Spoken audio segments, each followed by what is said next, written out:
할렐루야. 1월 5일 목요일 새벽입니다. 오늘은 에스라서 4장 말씀을 묵상하겠습니다. 구약성경 에스라서 4장 1절부터 3절 말씀을 봉독해 드립니다. 사로잡혔던 자들의 자손이 이스라엘의 하나님 여호와의 성전을 건축한다 함을 유다와 베냐민의 대적이 듣고 스룹바벨과 족장들에게 나와 이르되 우리도 너희와 함께 건축하게 하라. 우리도 너희같이 너희 하나님을 찾노라.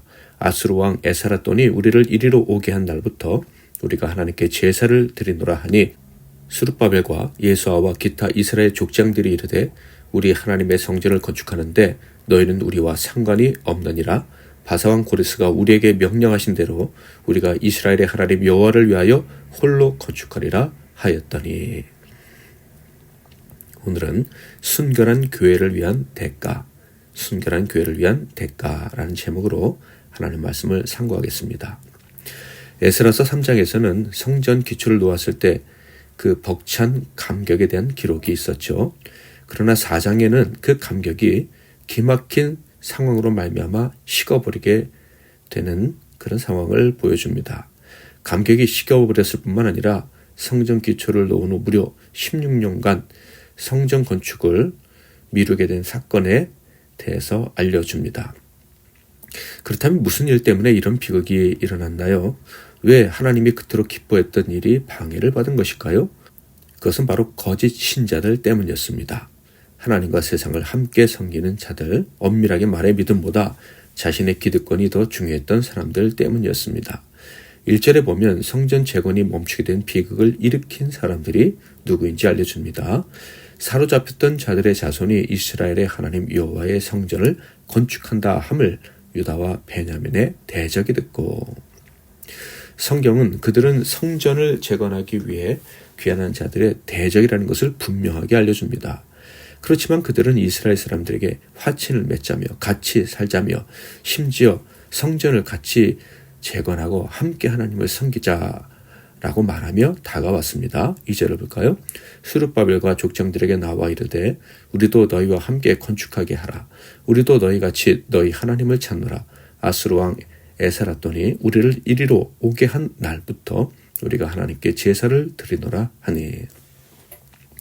그들은 과거 북이스라엘이 아수르에 의해 멸망당한 후 아수르 이주 정책에 의해 사마리아 땅에 와서 정착한 자들이었습니다. 이 정책 때문에 이스라엘 땅에 와서 살게 된 그들은 이스라엘 사람의 피가 흐르지 않았거나 섞여 있는 사람들이었습니다. 이런 배경 때문에 그들은 하나님과 우상들을 함께 섬기는 하나님이 미워하시는 우상 숭배자들의 모습으로 살아왔던 거예요. 그들이 말한 대로 아주 오랜 시간 동안, 그러니까 기원전 721년부터 약 200년, 대수로 따지면 5대 이상 하나님을 섬긴 것은 맞습니다. 그러나 그들이 진짜 신은 하나님이 아니라 돈, 명예, 힘, 세상의 욕망이었죠. 얼마 전 저는 두 사람의 대화를 듣게 되었는데요. 전혀 모르는 사람들인데 하도 크게 얘기를 하셔서 어쩔 수 없이 듣게 되었어요. 두 사람 중에 형님 같은 분이 이야기를 합니다. 고급차를 샀는데 그걸 타고 주말 드라이브하는 것이 정말 즐겁다. 그랬더니 동생 같은 다른 한 분이 형님, 하나님께 예배하는 것이 가장 기쁘고 즐거워야지요 라고 얘기를 하는 것 아니겠습니까? 그래서 제 귀가 번쩍 트였죠. 저 두 분은 같은 교회 다니는 분들이구나. 그러자 그 형님이 이런 얘기를 하는 거예요. 이렇게 바쁜 내가 교회 나가주는 것 하나님이 고마워해야 된다.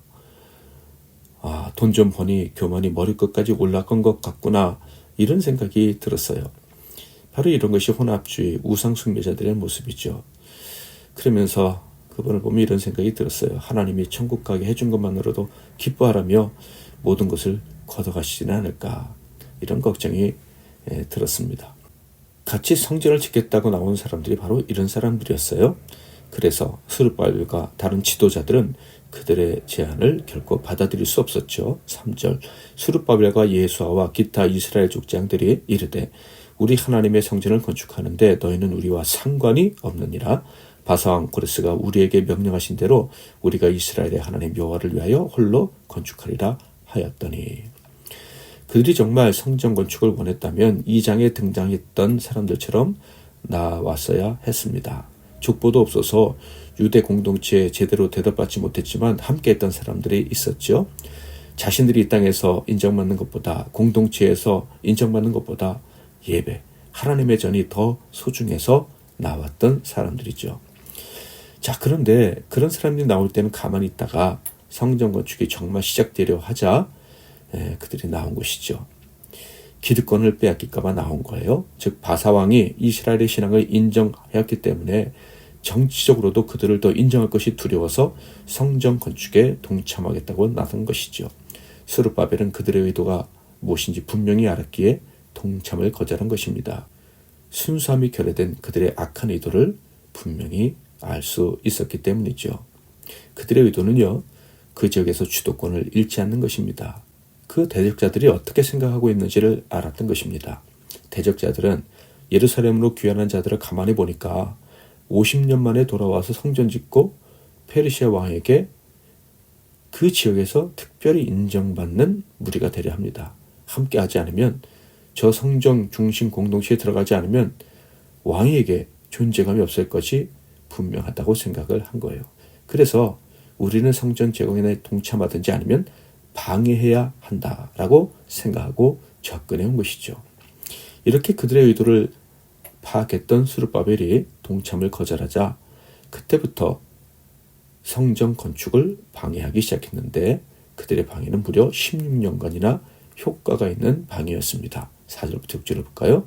이로부터 그 땅 백성이 유다 백성의 손을 약하게 하여 그 건축을 방해하되 바사왕 고레스의 시대부터 바사왕 다리오가 즉위할 때까지 관리들에게 뇌물을 주어 그 계획을 막았으며 또 아하수에로가 즉위할 때 그들이 글을 올려 유다와 예루살렘 주민을 고발하니라. 24절도 볼까요?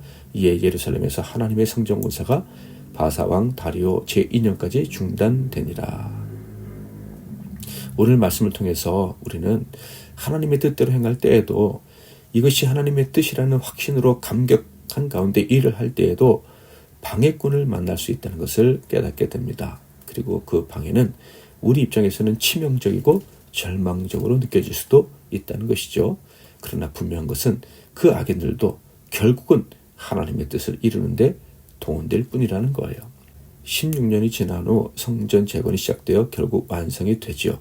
그런데 그때가 언제인 줄 아십니까? 바벨론으로 끌려간 지 70년이 되는 해입니다. 즉 하나님이 예언하신 대로 70년 만에 이스라엘이 회복이 되는 것이죠. 그러므로 하나님의 일을 하려는 자들은 값을 치를 각오를 해야 합니다. 순종의 열매를 맺으려는 열정, 순결한 교회를 세우려는 열정의 대가는 결코 값싸지 않다는 것을 기억해야 합니다. 완전하신 나의 주 찬양하고 기도하겠습니다. 완전하신 나의 주 의의 길로 날 인도하소서. 행하신 모든 일 주님의 영광 다 경배합니다. 예배합니다. 찬양합니다.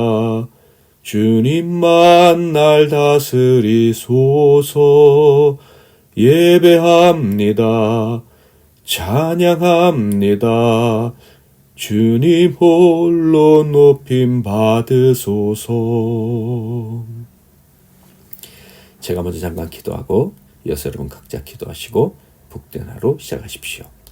하나님 아버지, 오늘도 하나님과 하나님의 말씀과 하나님의 나라를 사모하고 또 충성하려는 마음으로 이렇게 하루를 시작하게 해주시니 감사합니다.